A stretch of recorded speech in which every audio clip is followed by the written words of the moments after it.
कहानी की शुरुआत होती है महर्षि कश्यप से। वे अत्यंत ज्ञानी, तेजस्वी और शांत स्वभाव के थे। महर्षि कश्यप की पत्नियां कद्रू और विंता दिन रात उनकी श्रद्धा और सेवा में लीन रहती थीं। उनकी निष्ठा और सेवा से प्रसन्न होकर महर्षि कश्यप बोले, मैं तुम दोनों की तपस्या से अत्यंत प्रसन्न हो। मांगो, तुम दोनों को क्या वरदान चाहिए? सबसे पहले कद्रू बोली, स्वामी, मुझे 1000 शक्तिशाली नागपुत्रों का वरदान चाहिए। महर्षि कश्यप प्रसन्न होकर बोले, तथास्तु। इसके बाद विंता की बारी आई। विंता बोली, मुझे 1000 पुत्र नहीं चाहिए, मुझे सिर्फ 2 पुत्र चाहिए, लेकिन वे कद्रू के 1000 पुत्रों से भी अधिक तेजस्वी और शक्तिशाली हों।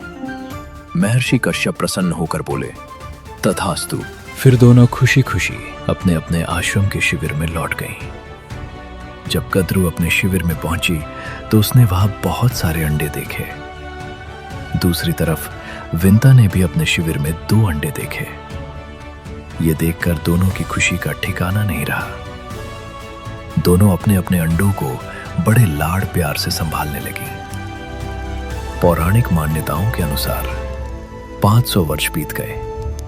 कद्रू के अंडों में से अब छोटे छोटे नाग जन्म लेने लगे। लेकिन एक तरफ खुशी थी तो दूसरी तरफ गम, मायूसी। उधर विंता के अंडों में से अभी तक कुछ भी नहीं निकला था। वर्षों का इंतजार अब बेचैनी में बदल चुका था। और ऊपर से कद्रू के ताने सुन सुनकर अब विंता और दुखी हो चुकी थी। एक दिन विंता अंडों को साफ कर रही थी और सोचने लगी, ये अंडे बाहर से कितने मजबूत और कठोर हैं। कहीं मेरे पुत्र बाहर आने की कोशिश तो नहीं कर रहे, पर बाहर नहीं आ पा रहे। ये सोचकर उन्होंने एक अंडा फोड़ दिया। अंडा टूटते ही पूरा कक्ष तेज प्रकाश से भर गया। विंता की आंखों में खुशी थी। उन्हें लगा उनका पुत्र जन्म ले चुका है। लेकिन अगले ही पल उनकी खुशी डर में बदल गई। उनके सामने खड़ा बालक दिव्य था, पर उसका शरीर अधूरा था। उसके अंग पूरी तरह विकसित नहीं हुए थे। विंता घबरा गई। ये मैंने क्या कर दिया? तभी बालक की आवाज गूंजी, मां, आपने धैर्य नहीं रखा। अगर आप थोड़ा और इंतजार करती तो मैं पूर्ण रूप से जन्म लेता। बालक की आंखों में तेज चमक उठा। वो दृढ़ आवाज में बोला, मां, आपने अधीरता में आकर मेरा जन्म अधूरा कर दिया है। इसी कारण मैं तुम्हें श्राप देता हूं। तुम्हें दास्ता का जीवन जीना पड़ेगा। विंता रो पड़ी। नहीं बेटा, मेरी बात सुनो। मैं अधीर नहीं थी, मैं डर गई थी। उनकी आवाज कांप रही थी। मैंने इतने वर्षों तक इंतजार किया, लेकिन अंडा बिल्कुल वैसा ही था। वो पत्थर की तरह कठोर हो गया था। मुझे लगा उसमें से तुम बाहर नहीं निकल पा रहे हो। आंसू गिरते हुए, इसी डर में मैंने अंडा तोड़ दिया। मां होने के नाते मैं हार गई। बालक कुछ क्षण शांत रहा। उसकी आवाज नरम हो गई। मां, आपकी गलती डर थी, लेकिन समय से पहले लिया गया निर्णय हमेशा कष्ट देता है। दूसरा अंडा मत तोड़ना। उससे जन्म लेने वाला पुत्र ही आपको इस दास्ता से मुक्त करेगा। ये कहकर वो दिव्य बालक प्रकाश बनकर आकाश में सूर्य देव की ओर उड़ गया। कुछ समय बाद दोनों बहनें एक साथ बैठी थीं। तभी अचानक उन्होंने आसमान में एक दिव्य सफेद घोड़ा देखा। वो कोई साधारण घोड़ा नहीं था। वो समुद्र मंथन के बाद प्रकट हुआ दिव्य घोड़ा उच्चैश्रवा था। कद्रू बोली, देखो बहन, वो आसमान में जा रहा घोड़े की पूंछ काली है। विंता तुरंत बोली, नहीं बहन, ये पूरा घोड़ा सफेद है, पूंछ भी नहीं। उसकी पूंछ काली है। बस यहीं से दोनों में बहस शुरू हो गई। एक ऐसी शर्त जिसने पूरी कहानी बदल दी। अगर पूंछ काली निकली, विंता बनेंगी कद्रू की दासी। अगर सफेद निकली, कद्रू बनेगी विंता की दासी।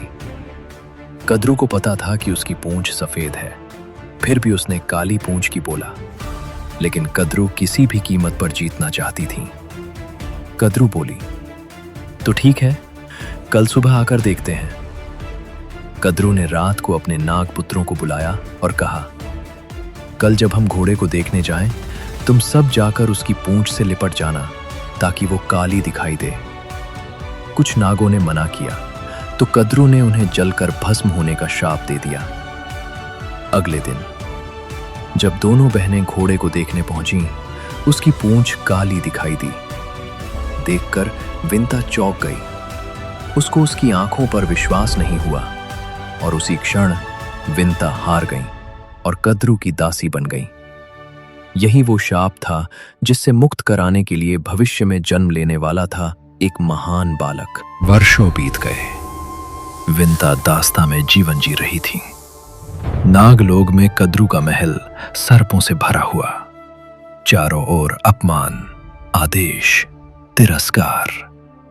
लेकिन एक आशा बाकी थी, वो दूसरा अंडा जिसे अरुण ने छूने से मना किया था। उस रात आकाश में अजीब संकेत दिखाई दिए। तेज हवाएं चलने लगीं, धरती कांपने लगी, आकाश में बिजली चमकने लगी। कद्रू घबरा गई। ये कौन सी शक्ति है? अचानक विंता ने देखा कि अंडे से प्रकाश फूट पड़ा, इतना तेज कि पूरा आकाश जगमगा उठा।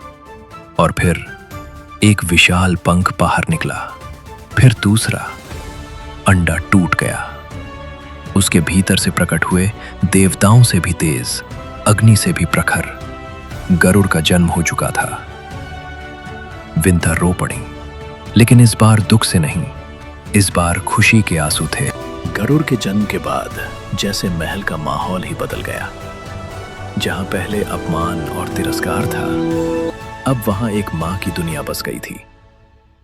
विंता अपने पुत्र गरुड़ को अपनी आंखों से ओझल ही नहीं होने देती थी। गरुड़ अभी बालक थे। उन्हें दुनिया की सच्चाई का कोई ज्ञान नहीं था। उनके लिए उनकी मां ही उनकी पूरी दुनिया थी। बचपन के दिन गरुड़ आकाश में उड़ना सीखते, पहाड़ों से खेलते, बादलों के बीच दौड़ लगाते। जब भी लौटते, विंता दौड़कर उन्हें गले लगा लेती। लेकिन गरुड़ ने एक बात हमेशा महसूस की, जब भी नाग महल से गुजरते, विंता का चेहरा बदल जाता। उनकी आंखों में अचानक डर आ जाता और वे तुरंत सिर झुका लेती। गरुड़ समझ नहीं पाते थे, मां इतनी शक्तिशाली होकर भी डरती क्यों है। कई वर्ष बाद समय बीतता गया। गरुड़ अब युवा हो चुके थे। एक दिन वे महल लौटे और उन्होंने कुछ ऐसा देखा जिसने उनकी दुनिया बदल दी। महल के आंगन में उनकी मां झुकी हुई थी। सर्प उन्हें आदेश दे रहे थे और विंता चुपचाप काम कर रही थी। गरुड़ के कदम वहीं रुक गए। उनका दिल पहली बार कांप उठा। मां, आप ये क्या कर रही हैं? विंता घबरा गई। उनकी आंखों में वही पुराना डर लौट आया। गरुड़ की आवाज भारी हो गई। मां, सच बताइए, क्या आप दासी हैं? और यहीं से शुरू होता है कहानी का सबसे भावुक मोड़। आंगन में सन्नाटा छा गया। गरुड़ की आंखें अपनी मां पर टिकी थीं और विंता अब सच्चाई छुपा नहीं पा रही थी। उनकी आंखों से आंसू गिर पड़े। हाँ बेटा, मैं दासी हूं। ये शब्द सुनते ही समय जैसे रुक गया। गरुड़, किसने मेरी मां को दासी बनाया? पीछे से ठंडी हंसी गूंजी। महल की सीढ़ियों पर खड़ी थी कद्रू। मैंने। गरुड़ की आंखों में अग्नि जल उठी। विंता पूरी कहानी बताती हैं। एक शर्त लगी थी दिव्य घोड़े की पूंछ पर। मैं हार गई और दासी बन गई। गरुड़ चुपचाप सुनते रहे, लेकिन उनके पंखों के आसपास हवा तूफान बन चुकी थी। देवता आकाश से देखने लगे। बस, ये क्रोध साधारण नहीं था। बस, गरुड़ की गर्जना। बहुत हुआ। जिस दिन मेरा जन्म हुआ उसी दिन आपकी दास्तां खत्म हो जानी चाहिए थी। मैं ये अन्याय समाप्त करूंगा, गरुड़ ने दृढ़ आवाज में कहा। मेरी मां को मुक्त कर दीजिए। कद्रू हल्का सा हंसी। मुझे इससे क्या लाभ होगा गरुड़? गरुड़ एक कदम आगे बढ़े। आप जो चाहें मैं वो करूंगा। महल में बैठे नाग एक दूसरे को देखने लगे। फिर पीछे से एक विशाल नाग आगे सरकता हुआ आया। उसने फुफकारते हुए कहा, क्या तुम स्वर्ग से अमृत ला सकते हो? ये सुनते ही पूरा महल ठहाके से गूंज उठा। नाग हंसने लगे। कद्रू भी मुस्कुराई। उन्हें लगा ये असंभव है। देवताओं का अमृत? जिसकी रक्षा स्वयं स्वर्ग करता है उसे कोई छू भी नहीं सकता। उन्होंने तिरस्कार से कहा, अगर तुम सच में अमृत ले आए तो मैं वचन देती हूँ, विंता को उसी क्षण मुक्त कर दूंगी। महल में सन्नाटा छा गया। सबको लगा अब गरुड़ पीछे हटेंगे, लेकिन गरुड़ की आंखों में डर नहीं था, सिर्फ अग्नि थी। उन्होंने आकाश की ओर देखा और कहा, मैं अमृत लेकर लौटूंगा। बादल गरज उठे। देवताओं तक ये चुनौती पहुंच चुकी थी। आज एक पुत्र ने असंभव को अपना लक्ष्य बना लिया था। अब शुरू होगी स्वर्ग तक की यात्रा, जहां देवताओं का सामना होगा गरुड़ से। एक युद्ध, एक संकल्प, एक लक्ष्य, अमृत। क्या वो देवताओं को चुनौती देकर अमृत प्राप्त कर पाएंगे? जानने के लिए नेक्स्ट एपिसोड का इंतजार करें।